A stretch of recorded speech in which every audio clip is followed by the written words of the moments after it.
Hello everybody and welcome back into the Color Gemstone Academy. I am your instructor Paul Deasy. This is my YouTube channel, Paul Deasy Gemstones. So you're in the right place.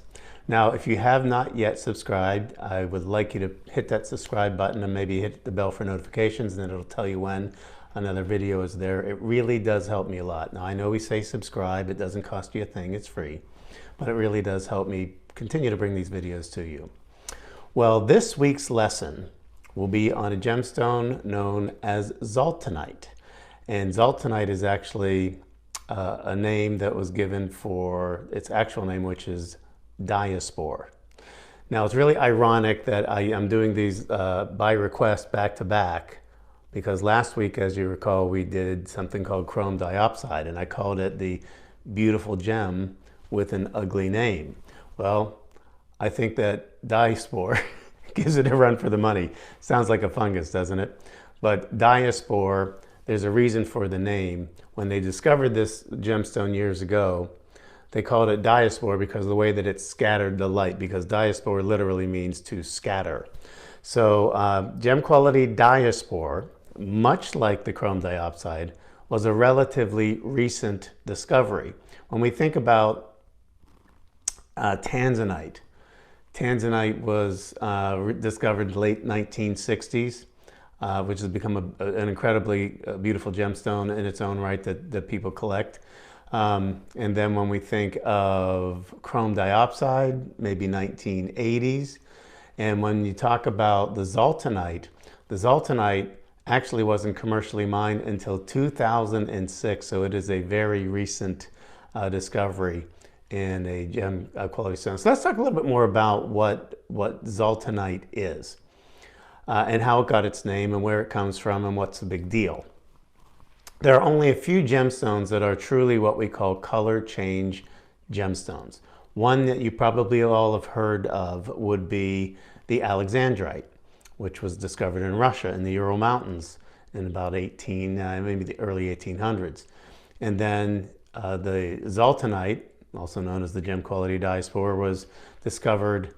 It is also a color change stone, which is why I'm bringing it up. In fact, I'm going to do a comparison between the two so that it will give you some perspective a little bit later on in this lesson. But let's go back to the very beginning. So they discovered these deposits in the Anatolian mountains in Turkey, and it was mined at an elevation of about 4,000 feet above sea level. Now the Anatolian mountains, if you take a look at a map of Turkey and you look at Istanbul, which is really the capital, you will see below that a mountain range called Anatolian Mountains, or the Anatolias. And Anatolia is a word that means sunrise. I don't know what that has to do with the stone, but I thought that was a fun fact that you might want to know. But it was really originally, when they discovered this mine, the mine leaseholder over in Turkey wanted to originally call it Ottomanite because it was part of the Ottoman Empire. Now, what is the Ottoman Empire? I'm going to put a kind of sort of one of those ancient maps up on the screen so you can see it. And going almost clockwise from the top, we'll start not giving country names because it was part of an empire back then. So Istanbul, which is now what we know as Turkey.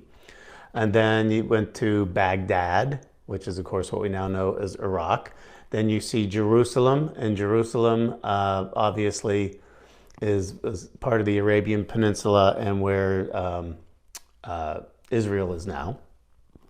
And then Cairo, which of course is Egypt, but again part of the Ottoman Empire.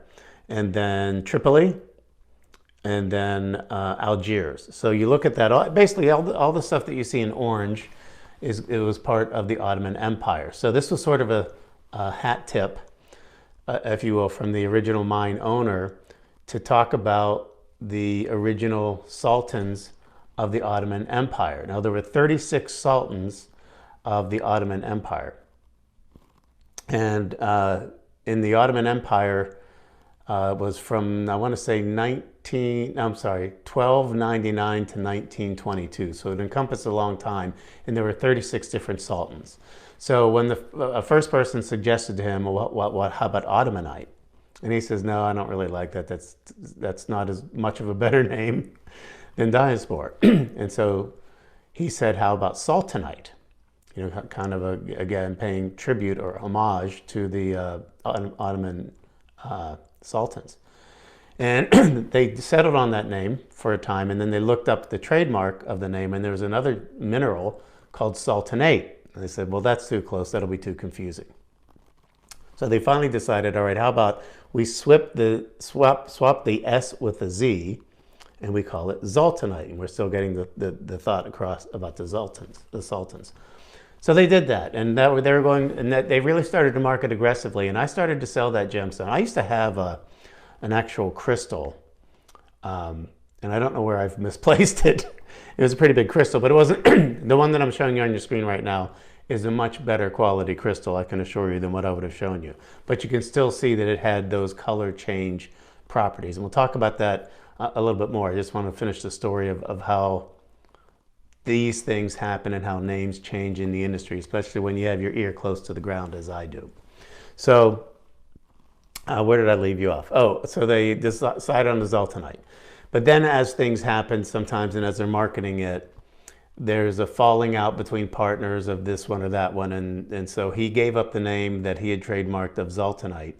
And he decided to go back to gem Quality Diaspore, or something that you might have heard a trade name called Czarite, like CSAR, like the Czars. And so that's pretty much what they're marketing it as today. And that's kind of the story of where we got to where we are now.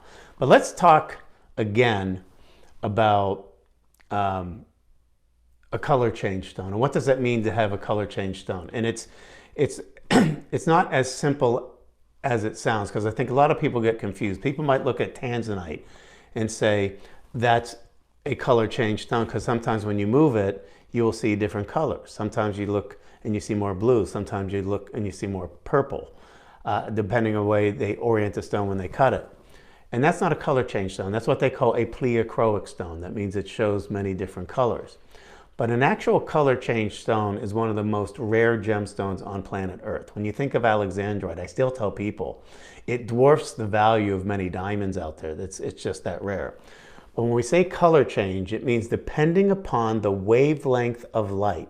In other words, if you look at it in sunlight, it will be one color. If you look at it in incandescent light, it will be another color.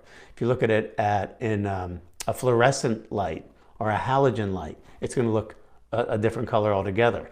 So when the wavelengths of light pass through that stone, it's going to behave differently, because that's what the color change stone does. Now, that's also what happens with the Zultanite or gem Quality Diaspore or Czarite, whatever you want to call it today. And I'm going to give you a comparison, because you're going to see, as I said, to give you some perspective, the difference between the two. But they are color change stones, but they don't show exactly the same colors. And that's what we're going to talk about next. Okay, so now we're going to get into the nitty-gritty of those color change stones that I talked about and really compare them side by side. And what I want to mention to you before we even go into what the value of these stones are is I want you to remember really back at one of the very first lessons we did in the Color Gemstone Academy, where I talked about 3 traits that all gemstones share. So it's beauty, rarity, and durability. Now, all those gems have to have those cases, but beauty is really in the eye of the beholder. So I think it's going to become pretty clear as I show you examples of each of these stones, which one is more valuable and why.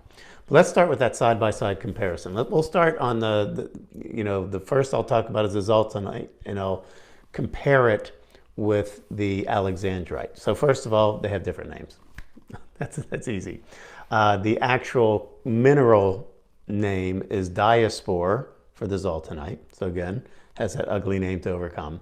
And chrysoberyl for the Alexandrite. And there's different types of chrysoberyl, but that color change chrysoberyl that is Alexandrite is one of the most expensive gemstones on the planet. So I'll give you the chemical composition, although that may be boring, but you can see again how they compare and contrast. So the Zultanite is called an aluminum oxide hydroxide. I won't write out the formula because it's just going to bore you. And then the one that is the Alexandrite is beryllium or beryllium aluminum oxide. Easy for me to say. Now, what is the color change? And this is going to be the key, and I'm going to show you pictures of it as I describe it. If you look at the Zultanite, and it really can be quite striking, but very small percentage of the Zultanite is in this gem quality that I'm talking about, or that diaspore. Gem quality is few and far between, but it can range from sort of a kiwi green, sometimes with a little bit of yellow in there, and then that morphs into a almost salmon pink color, more like the sunrise that we were talking about of the Anatolian mountains and in the or the sunsets. But then we take a look at the gem quality Alexandrite, and then we're going to show a side-by-side photo of the color change there. And again, when you go to a gem show, you can walk the gem show, and if they have something that's either the Zultanite or the Zaurite or the Alexandrite, they have these light boxes that have two different types of light, like a sunlight, like a halogen, or a fluorescent light, and then you will see that striking change of what that stone looks like, even though it's the same stone, it's just a different light source. So now getting back to the Alexandrite, you're going to see what is like a greenish blue or a bluish green, and then on the different light source, you're going to see a purplish red. And the reason it became known as Alexandrite, it was named after the Alexander II, the heir to the throne. And I heard it was around the coming of age birthday where he could become the ruler. And if you get the best quality Alexandrite on earth, it's going to go almost from a pure green to a pure red. As I said, more than likely it's going to be a bluish green and a purplish red. But that kind of deep green and red are the colors of the monarchy, or the empire of the czars. So that's why it became known as the stone. Now it is, they both have all those characteristics I like to talk about as well. So if you take a look at the Mohs scale of hardness, the Zultanite is going to be between 6.5 and 7 on the Mohs scale of hardness. And then on the Alexandrite, 8.5. So really just under that hardness of a sapphire or diamond. So Alexandrite is definitely up there for that. So remember, the Mohs scale of hardness, if you're new to the show, is the ability for what gem will scratch another gem. That's how that Mohs scale was. And again, to give you more perspective, quartz, like an amethyst, a citrine, is going to be about a 7 on the Mohs scale of hardness. So you're 6.5 to 7, pretty comparable with the Zultanite, but you get to the 8.5, that's pretty impressive in the Alexandrite. Toughness, with Zultanite, I would call it pretty good, like similar to quartz. And the Alexandrite is rated excellent, and there's not too many that are rated excellent in toughness. Another one would probably be, well, jade, as you know, is the toughest of all gemstones. Now, toughness, remember, is the ability to withstand breaking and chipping altogether. So again, pretty good, both of them pretty good durable stones. Refractive index, very similar in those, and they scatter the light with a color change, so they both have that going for them.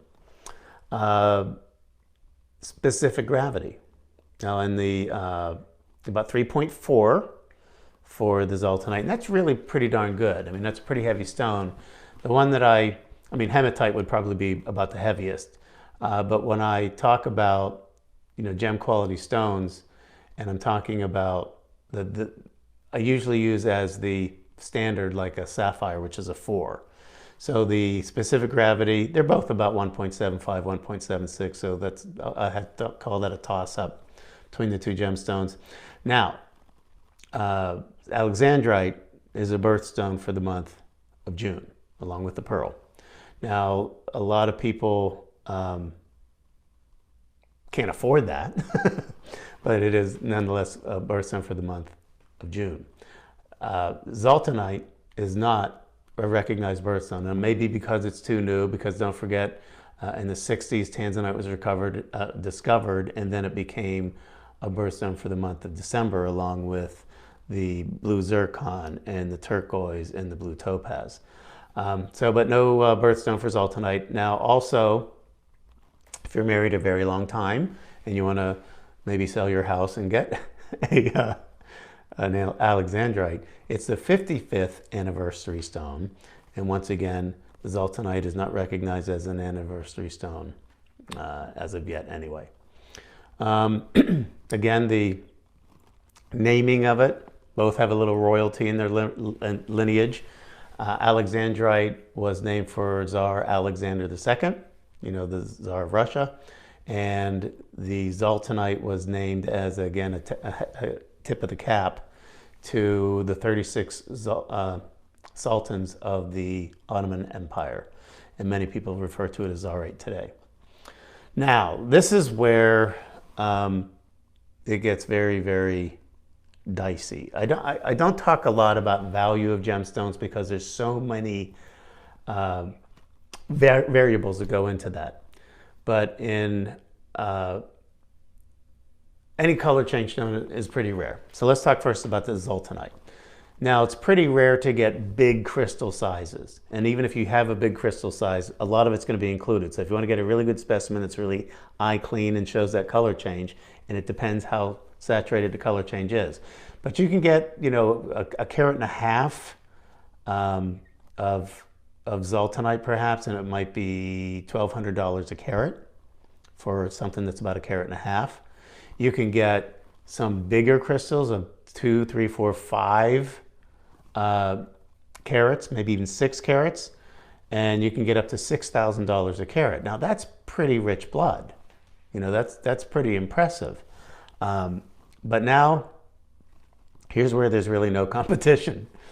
Alexandrite, which is, if you've ever seen it in person, is, especially if really good clarity and really good color, is very, very rare. If you have stones up to 1 carat, and I mean, I'm talking about a good specimen, you know, red to green transition of that color change, you can spend about $15,000 a carat for a stone that is faceted, that is 1 carat. Yes, you heard that right, about $15,000 a carat. Now, what if it gets to be over a carat? Over a carat, 2 carats, 2.5 carats, 3 carats, 3.5 carats.